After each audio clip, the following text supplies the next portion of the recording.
Gracias por conectaros en directo y sí, los que estáis viendo también la grabación. Estos son unos webinars de Comtech, que es una consultora experta en gestión y transformación de organizaciones, y muy específicamente este webinar es sobre el sector salud, donde Comtech cuenta con más de 25 años de experiencia, y Eva Biuster es una de nuestras consultoras, experta en modelos de gestión y también con mucha experiencia dentro del sector salud y específicamente en seguridad del paciente. Y ella nos va a hacer una rápida presentación sobre el sistema de gestión orientado a minimizar los riesgos de seguridad del paciente, que tiene que ver, bueno, pues con la nueva, con la norma europea de seguridad del paciente. Así que nada, vamos a escucharla y cualquier pregunta que tengáis, tenemos el chat y podemos hacer o lo que al final o como quieras tú, Eva misma. ¿Vale? Vale, muchas gracias Inés por la presentación. Bueno, como ha comentado Inés, el webinar va destinado a lo que son sistemas de gestión de riesgos para la seguridad del paciente. Tenemos 25 minutos, no es mucho rato, pero sí que servirá como para presentar cuáles son las claves para implementar un sistema de gestión. Ya sabéis que, bueno, el sector sanitario, el tema de seguridad del paciente, pues bueno, ya se lleva muchos años trabajando, pero se ha ido trabajando sobre todo desde la perspectiva de ir implementando buenas prácticas para reducir los riesgos, ¿no? Pues una buena práctica para reducir caídas o para reducir infecciones, ¿no? Lavado de manos, cosas de este estilo, pero como sistema de gestión, pues bueno, sí que en los últimos años las empresas se han ido animando, pero bueno, aún nos queda un poquito en este sentido. Y el objetivo del webinar es este, ¿no? Presentar cómo las claves básicas para poder implementar un sistema de gestión y también el por qué es importante disponer de un sistema de gestión de riesgos que aglutine, pues, bueno, todas estas actuaciones orientadas a minimizar los riesgos. Los puntos claves que veremos durante la sesión son básicamente tres. Primero entraremos en contexto presentando 4 datos clave de seguridad de paciente en la atención sanitaria para ver cómo está la situación. Luego haremos una breve introducción del por qué disponer de un sistema de gestión para la seguridad de paciente y también sobre la norma. No nos da tiempo de bajar a cada punto de norma, pero bueno, sí que miraremos cuáles son los aspectos generales que pide. Y luego veremos 3 actuaciones clave que son muy importantes para poder implementar un sistema de gestión de riesgos. Digamos que son las 3 actuaciones que son de base, ¿no? Dicho esto, en cuanto a resultados de seguridad de paciente, bueno, fijaros en esto, ¿no? Esto es de una publicación de la OMS de marzo del 2019, en donde comparaba bueno, los riesgos que hay de subirte a un avión y los riesgos que hay bueno, de sufrir un daño derivado de la atención médica. Y fijaros, ¿no? Tenemos la probabilidad de que un pasajero sufra algún daño subiendo en un avión de 1 de cada millón. En cambio, tenemos la probabilidad de, siendo pacientes y recibiendo atención médica, tenemos una probabilidad de sufrir un daño de 1 de cada 300 pacientes atendidos. Y aquí sería un poco la conclusión sería un poco, ostras, sectores, ¿no?, como el sector de la aviación, o incluso también hay datos del sector nuclear, ¿no?, tienen un historial de riesgos como mucho más trabajado que el sector sanitario, o que generan mucho menos daño que el sector sanitario. O sea que estos datos nos muestran que tenemos algún camino por recorrer en este ámbito. A nivel español tenemos 2 estudios que se publicaron en 2005 y 2006 que se realizaron a partir de análisis de historias clínicas de pacientes. Y el estudio ENEAS es un estudio en donde es el Estudio Nacional de Efectos Adversos y estudia los efectos adversos que se producen en la hospitalización. Y fijaros cuál es la probabilidad que encontraron de que hubiera una incidencia, ¿no? Tenemos un 8,4% de las historias que revisaron de incidencia en pacientes, y de estos eventos adversos que sufrieron los pacientes, un 42,8% se consideró evitable. Si nos vamos a la atención, bueno, ¿cuáles son los principales tipos de eventos adversos que se vieron aquí en este estudio? Los relacionados con la medicación, ¿vale? Fue uno de los principales.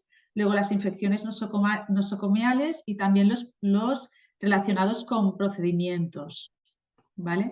Concreto, las principales consecuencias fueron de los de medicación: náuseas, vómitos, diarrea, efectos secundarios, lesiones térmicas reactivas. Las infecciones nosocomiales, las principales fueron infección de heridas quirúrgicas y las ITU, ¿vale? Y luego relacionados con procedimientos, las principales fueron hemorragias, hematomas o lesiones en órganos. Por lo que hace a los estudios de la parte de atención primaria aquí en salud, hay otro estudio publicado también por parte del Ministerio, que es el estudio APEAS, y aquí vemos una incidencia de eventos adversos del 10,11%, y en este caso un 70,2% podrían haber sido evitables. Los principales riesgos, bueno, los principales eventos adversos que aquí se vieron fueron un peor curso evolutivo de la enfermedad de base, náuseas, vómitos, diarreas y efectos secundarios a la medicación, efectos dérmicos también, infecciones relacionadas a los cuidados o alteraciones neurológicas también relacionadas con fármacos. Y estas estos 5 tipos de eventos adversos acumulaban el 44% de los eventos adversos que se producían en la atención primaria. Al final, y las principales causas fueron errores en la comunicación médico-paciente, retraso en el diagnóstico y listas de espera prolongadas. A nivel de conclusión en cuanto a datos, al final la conclusión que yo saco un poco de la parte esta es que al final nos queda un camino por recorrer con todo el tema de trabajo de la minimización de los riesgos de seguridad de paciente. Si nos vamos al segundo punto, que ya es toda la parte de la implantación de sistemas de gestión, como os he comentado antes, las instituciones sanitarias sí que la gran mayoría implanta buenas prácticas, ¿vale? Pero no hay tantas que dispongan de un sistema de gestión integrado. Tener un sistema de gestión de seguridad de paciente al final es disponer de un conjunto de actividades que realiza la organización orientadas a minimizar el riesgo, pero esto está, no son prácticas individuales, sino que está integrado en la estructura de liderazgo de la organización. Hay un sistema de medición, las prácticas que se llevan a cabo se deciden basadas en unos datos, ¿vale? O sea, implica un poco más que ir lanzando prácticas de forma aislada.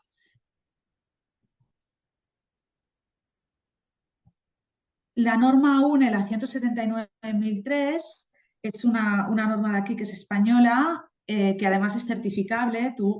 Tú te puedes certificar en base a esta norma, que nos da unas guías sobre cuáles son los aspectos que nosotros deberíamos de trabajar para tener un sistema de gestión de riesgos orientado a garantizar la seguridad del paciente. Aquí, lo he puesto muy a modo de resumen, pero tendríamos dos grandes bloques de actuaciones aquí. Una de ellas es toda la parte de trabajo global, ¿no? Del montar un sistema de gestión de riesgos, y aquí te dice pues, que tiene que haber un liderazgo de la alta dirección, ¿vale? Esto quiere decir que el sistema de gestión de riesgos tiene que tener una estructura de liderazgo. Luego que tiene que haber una política, tiene que haber una planificación, ¿no? De las actuaciones que haremos en base a riesgos. Los profesionales tienen que tener unas competencias, tenemos que ir haciendo auditorías periódicas para ver cómo está el sistema de gestión de riesgos y tenemos que ir asignando recursos para toda la parte de implantación de actuaciones. Esto sería la parte más general, que no vamos a ir al detalle porque si no esto no es un webinar de media hora, sino que tardaríamos igual horas en poder profundizar sobre todos estos puntos. Pero la idea era daros una foto, ¿no? Y luego la segunda parte son los procesos de gestión de riesgos, que aquí sí que específicamente la norma lo que te pide es que tengas sistema de medición de riesgos, es decir, sepas cuántos eventos adversos se producen en tu institución, ¿vale? Hagas una valoración del riesgo, o sea, sepas qué probabilidad hay de que cuando una persona entra en tu institución tenga un evento adverso, vayas implementando acciones para ir minimizando estos riesgos y luego también tengas sistemas de notificación de los eventos adversos y los vayas analizando. Dicho esto, ¿cuál serían lo que he hecho? Como al final hay solamente media hora, he seleccionado las actuaciones clave para implementar un sistema de gestión de riesgos. Y con estas tres, si trabajamos en profundidad estas tres cosas, prácticamente, luego habrá detalles, pero prácticamente podemos tener un sistema de gestión de riesgos para seguridad del paciente según lo que pide la norma, la UNE 179.003, prácticamente implementado. Entonces, el primer paso es identificar los riesgos de seguridad del paciente, de la organización y del paciente, crear una estructura de liderazgo que permita garantizar la seguridad del paciente. Y el tercer tema sería medir y analizar los riesgos de seguridad del paciente, es decir, disponer de cuadros de mando de seguridad del paciente. Si nos vamos al primer tema,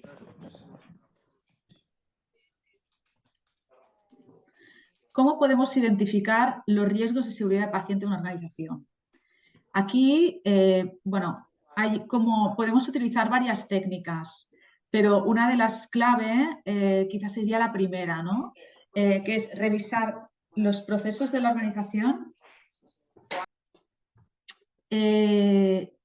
La primera sería, y seguramente la que nos permitirá identificarlos con mayor exactitud, es revisar los procesos de la organización y a partir de ahí ir viendo qué actividades hacemos en cada uno de los servicios y los procesos y ir especificando los riesgos que hay para el paciente. Esto es una actividad que se puede realizar mediante grupo multidisciplinar, ¿vale? De diferentes perfiles profesionales y de ahí, pues bueno, te va saliendo un listado de los riesgos aplicables.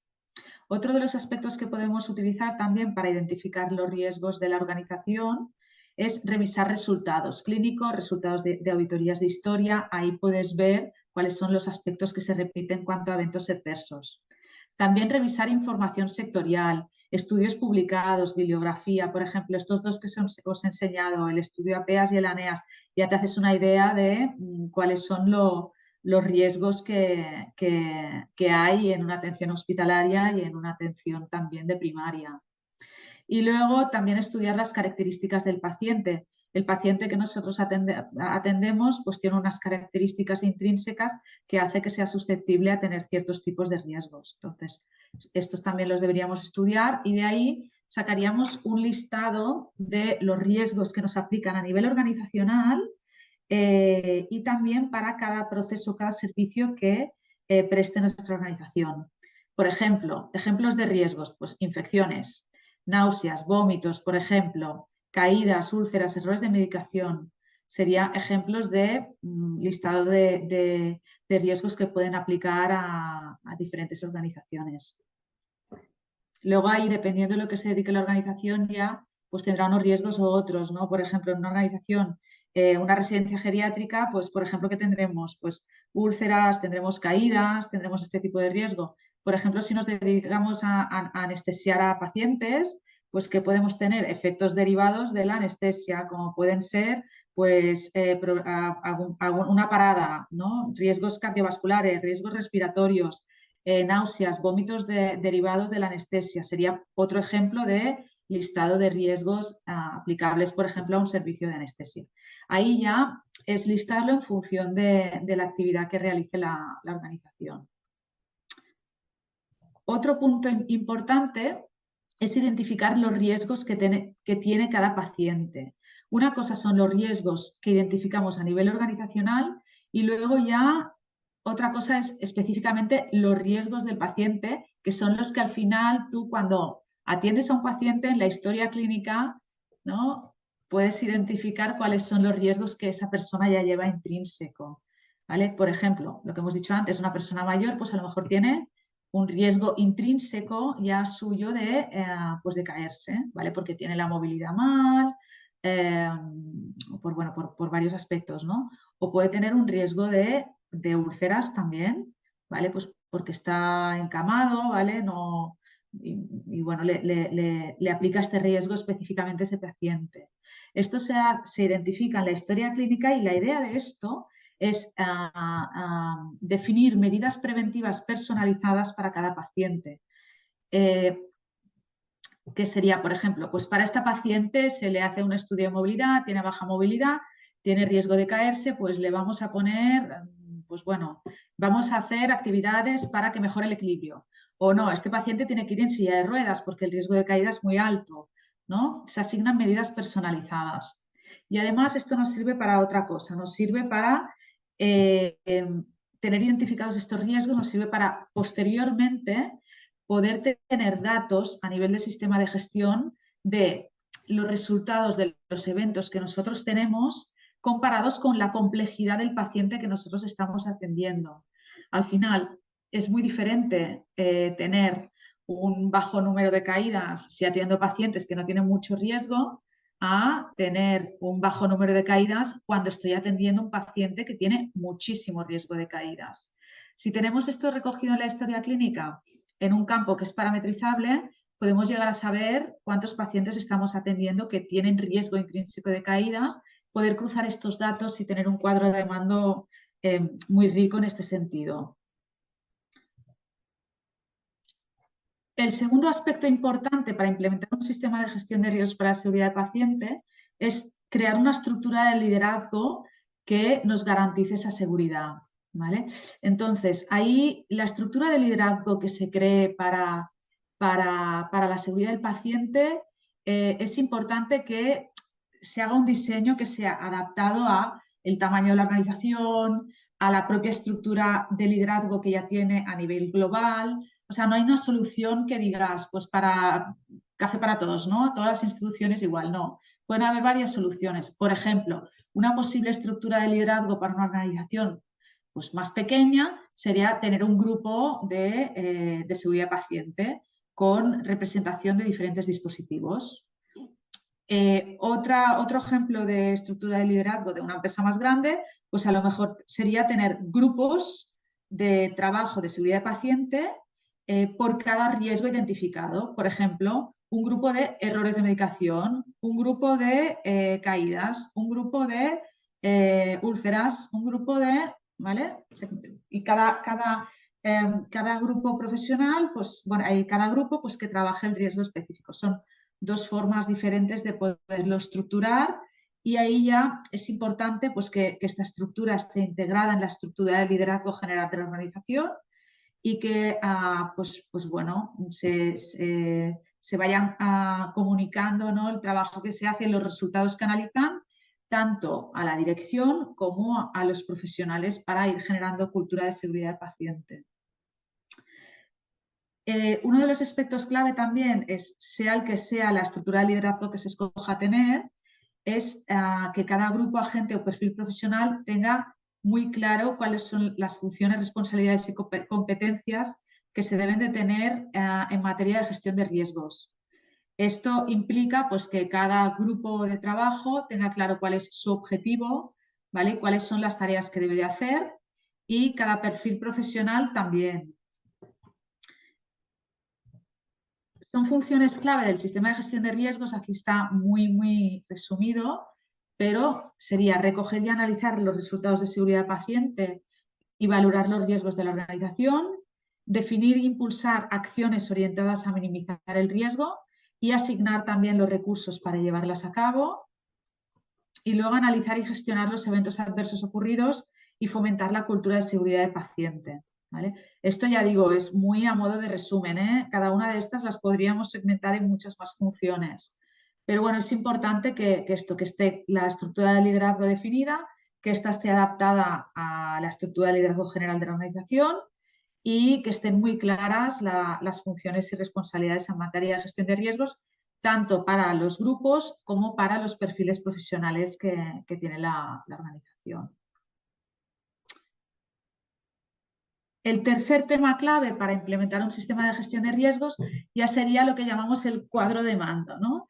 Y aquí es un aspecto especialmente importante porque lo que pretende el cuadro de mando o disponer de una buena medición del riesgo es las hipótesis que se nos vayan planteando de análisis de eventos adversos. Por ejemplo, nos han aumentado mucho las infecciones, ¿no? Esto puede ser una conclusión. Para poder destinar los recursos de una forma enfocada, si no tenemos información segmentada, haremos hipótesis que serán a percepción y corremos el riesgo de invertir muchos recursos a nivel organizacional con acciones que al final no resulten eficaces.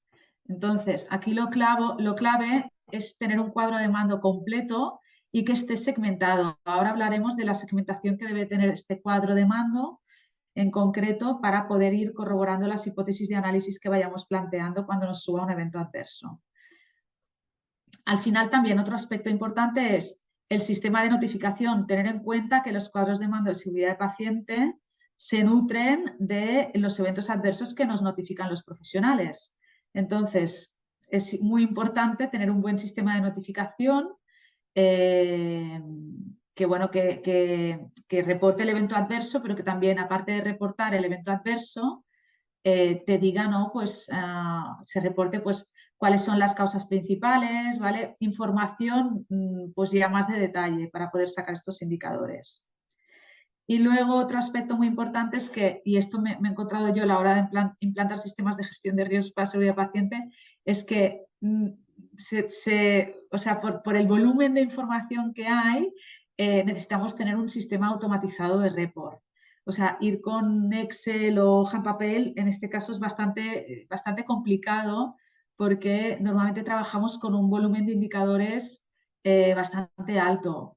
Al final tienes que tener varios tipos de indicadores por cada riesgo que le aplica a la organización con una segmentación adecuada, entonces ahí te salen bastantes indicadores. Vamos ya más al detalle. ¿Qué tipo de indicadores? Pues bueno, aquí os he segmentado os he indicado la segmentación que necesitaríamos del cuadro de mando para poder hacer un buen análisis. Lo primero sería tener indicadores de probabilidad. Los indicadores de probabilidad nos miden la frecuencia del riesgo, ¿vale? Por ejemplo, sería porcentaje de episodios de caída versus usuarios atendidos o porcentaje de usuarios con caída versus pacientes atendidos. La otra es segmentar estos indicadores por gravedad. Normalmente aquí lo que se hace es establecer unas escalas de gravedad a nivel institucional en donde, pues no sé, puedes tener una escala de 4 gravedades, ¿no? De gravedad 1, pues no hay consecuencia para el paciente, gravedad 2, consecuencia leve, ¿no? Y especificando muy bien qué se tiene en cuenta en cada gravedad para cada tipo de riesgo y de ahí ves un poco la consecuencia que hay para el paciente cuando se produce un evento adverso. Este tercero es el que os he indicado antes, que son indicadores de perfil de riesgo de paciente, que es si tenemos una valoración del riesgo del paciente, podemos tener información de los pacientes que tienen riesgo de caídas, cuántas caídas tienen, ¿vale? Ya segmentada por el perfil. Y luego indicadores segmentados por causa, ¿vale? Pues, por ejemplo, la caída se ha producido por una causa intrínseca al paciente, pues que le falla la movilidad o no, una causa extrínseca es que había obstáculos en el pasillo y se ha caído o el suelo estaba mojado, ¿vale? Pero tener la segmentación está por causa porque es la que nos ayuda a poder definir actuaciones de forma muy enfocada y que luego nos da pues mucha eficacia. Ya por último, sería comentar la importancia de cómo orientar un análisis. Al final, cuando nos ocurre un evento adverso de seguridad de paciente, hay dos grandes factores que hacen que pueda ocurrir ese evento, ¿no? Uno son los riesgos intrínsecos del paciente, es decir, los que el propio paciente ya lleva encima, y otros es los procesos de atención sanitaria. Ahí es muy importante orientar el análisis, como este análisis es muy multifactorial, es importante orientar el análisis hacia donde nosotros podemos tener actuación. Es decir, nosotros podemos tener un perfil de paciente muy complejo, pero con esto no podemos hacer nada. El análisis tiene que ir a qué podemos nosotros cambiar a nivel interno de la organización para poder atender esa complejidad de paciente sin tener que, bueno, entendiendo que la complejidad no la vas a poder cambiar, es el paciente que te llega. Esto es importante y luego para poder hacer esto de una forma objetiva, estos análisis multifactoriales objetivos, es muy importante que haya una cultura de seguridad en la organización. Porque bueno, a veces cuando se hace análisis de eventos adversos, pues bueno, yo me he encontrado, ¿no?, que se puede tender a, ostras, es que el paciente era muy complicado, es que el paciente ya llevaba esto, ya lo sabemos, pero la idea es mirar la parte interna, ¿no? A hacer el análisis orientado a la mejora, no a la justificación, y también poderlo hacer de una forma imparcial. ¿Vale? Hasta aquí la parte de presentación. No sé si tenéis algún tema a comentar, alguna pregunta.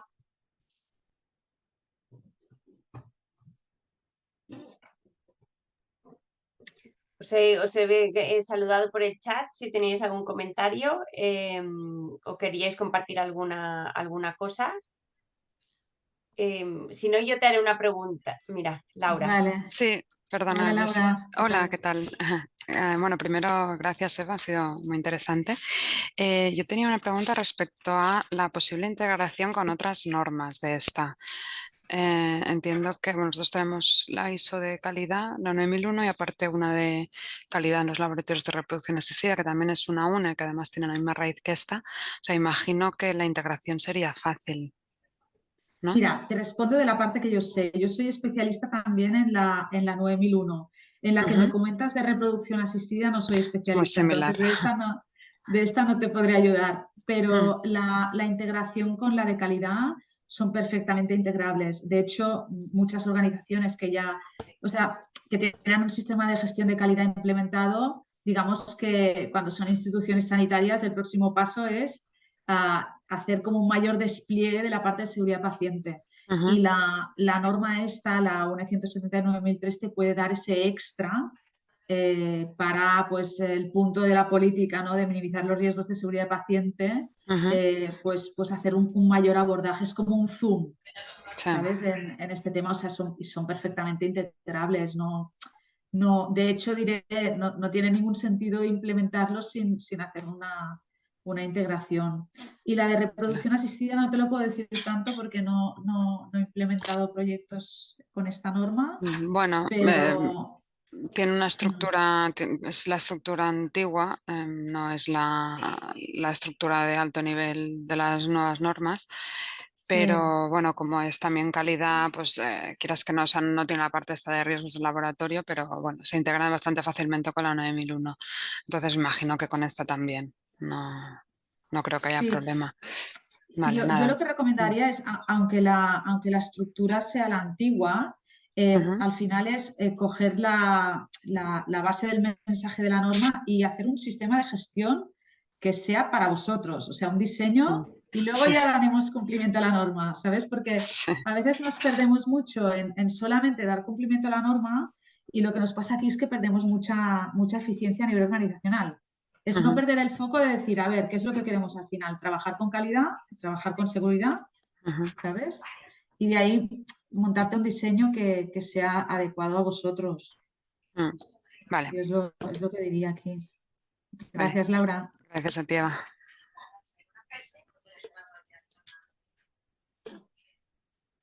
¿Alguna cosa más a comentar? ¿No? Inés, ¿tú tenías una Sí, pregunta? yo te iba a preguntar, como has implementado en varias instituciones, también has comentado lo de, te he preguntado cuáles eran los mayores escollos, ¿no? O las mayores dificultades. Has comentado el tema del reporting, ¿no? Que a veces son cosas, ¿no? Sí, O si darías alguna recomendación antes de empezar, decir, hombre, esto, porque esto a lo mejor puede paralizar mucho el proceso o ralentizarlo mucho, el asunto del reporting, por ejemplo, ¿no? sí, yo lo que me he encontrado es, igual que, pues igual en una 9001, ¿no? El volumen de medición que necesitas no es tan grande desde un principio. En seguridad de paciente tienes que tener un sistema de notificación de eventos adversos. El report se basa en esto. La capacidad de análisis condiciona mucho que puedas decidir buenas actuaciones para llevar a cabo la organización. Y lo que sí que me he encontrado es que en organizaciones que no están muy automatizadas, a veces tienes que incluso parar un poco el proyecto e implementar una automatización aquí. O sea que este proyecto, la parte de trabajo con gestión de riesgos, muchas veces, dependiendo del tamaño de la organización y del volumen de riesgos que tenga, puede ir acompañado de un trabajo de automatización, de aplicativos de recogida de eventos adversos y de que estos aplicativos puedan darte un report automático, un cuadro de mando. Porque si no, la presión que ponemos sobre los profesionales sanitarios cuando ya tenemos el problema de que nos están faltando, ¿no?, en cuanto a hacer trabajos manuales, pues puede ser bastante alta. Es uno de los principales riesgos que yo veo, ¿eh? Pues muchas gracias también, muy interesante. Comentaros también aquí esta última diapositiva en la página web de comtechquality.com tenéis precisamente, hay varios libros y uno de ellos, uno de los capítulos o de los microlibros es sobre seguridad del paciente y se puede descargar en PDF. Para quien quiera andar en el asunto, y si no, ahí hay más recursos sobre calidad, gestión de calidad y normativa. Muchas gracias, Pues Inés. nada, a vosotras, espero que haya sido útil, os mandaremos la presentación, la grabación también. De acuerdo, muchas gracias. Hasta Buenos luego. días. Adiós. Adiós, Adiós, adiós. buenos días.